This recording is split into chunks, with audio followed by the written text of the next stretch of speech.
Hello friends, good morning. Now everybody was at circle time yesterday, so I wanted to come and read to you guys the book that I have, and I only brought one Passover book home from school, so I was gonna read it. It's called Izzy the Wizz and the Passocer Mcclean. Passover starts on Wednesday night at sundown, and one of the super important things we have to do to get ready for Passover before Wednesday night is we have to clean our house and get rid of all the hametz, because we can't have hametz during Passover. Those are things like bread and cookies and pasta. So we have to clean everything. We got to go on our couch cushions and get all those cookie crumbs. And so I want to see how Izzy the Wizz cleans up all of the hametz in his house.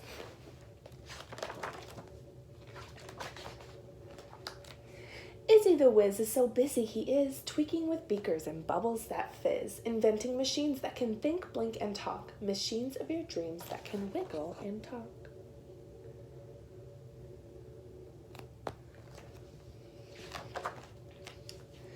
Now with Passover coming, his room's filled with clutter, like gadgets and gizmos and whistles then sputter. Come into his world and you'll see what I mean as we watch him inventing Passocer Mcclean. His mother came in and said, "Izzy, please, there's hametz all over and I'm starting to wheeze."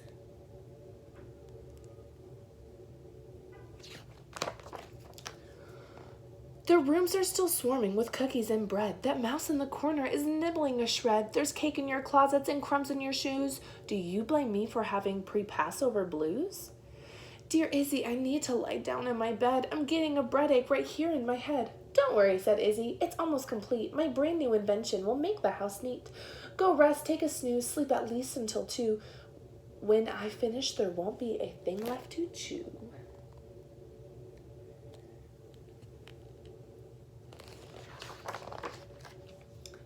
A tweak and a twiddle, 4 drops of red ink, a tweak and a fiddle. It's working, I think. His special invention, his brand new machine, the super McDuper Passocer Mcclean.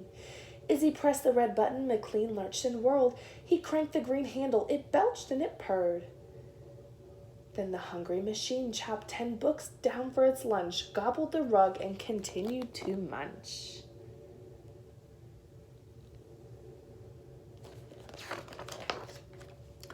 The curtains, the shelves, and the mattress were fed to Mcclean, who ate a large chair and a bed.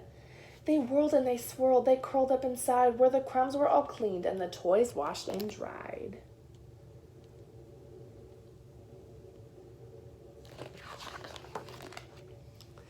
Mcclean then completed a quick about face and spit each thing out, put it back in its place. Izzy checked everything with the back of his thumb. Not a flake, not a cake, not a cookie, not a crumb.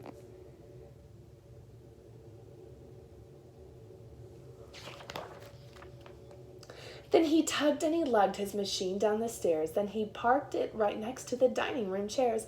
Now Izzy would clean up the living room too. It would make Mother dizzy. What Izzy could do.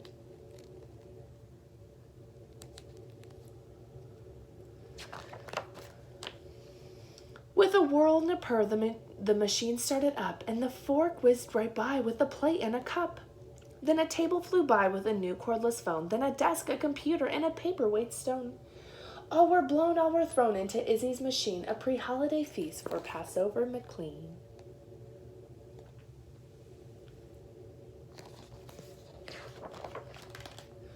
But oh my, what is this? The smells of smoke, reams of steam. Then a spark and it went dark. Oh, poor Mr. Mcclean. Izzy whisked out his turbo light, shined it about, but it didn't look so good. Things were not coming out. He would have to tell Mother that he'd really tried, but the living room, sadly, was stuck there inside.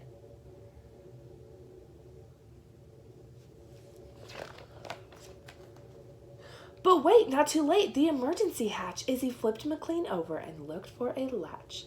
He pulled out his super knife screwdriver too. He checked in his book for the malfunction rule. He turned a few screws and he twisted the knife, then a wink and a blink, and Mcclean came to life. Izzy pressed the red button, emergency too. Then out of the hatch the whole living room flew.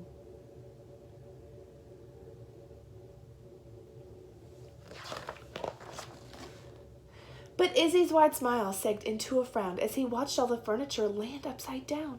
The couch with its legs poking straight in the air, an overturned table, an upside-down chair, a carpet spread out with the rough side up top, like fixtures hung backwards, all ready to drop.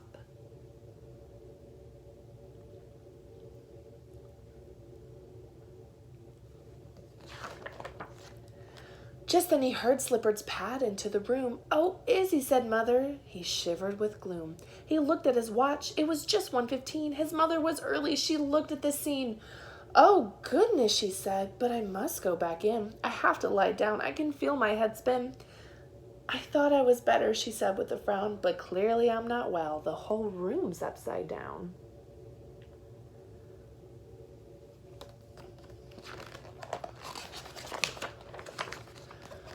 "What a tizzy," thought Izzy. "Things couldn't be worse." So as soon as she left, Izzy jammed on reverse. And reverse did the trick. Mcclean was so slick. Turned the whole room right over and did it real quick.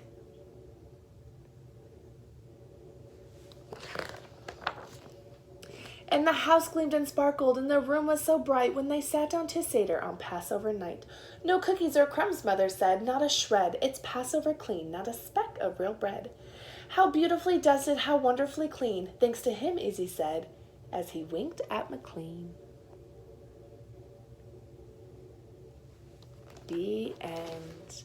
I really hope you guys enjoyed this book. This book talks about getting all the hametz out of the house, so maybe you guys can build your own Passocer Mcclean and use all your best cleaning supplies to get all the hametz out of your house for Passover on Wednesday. I hope you guys have a wonderful, super awesome day, and I'll see you later.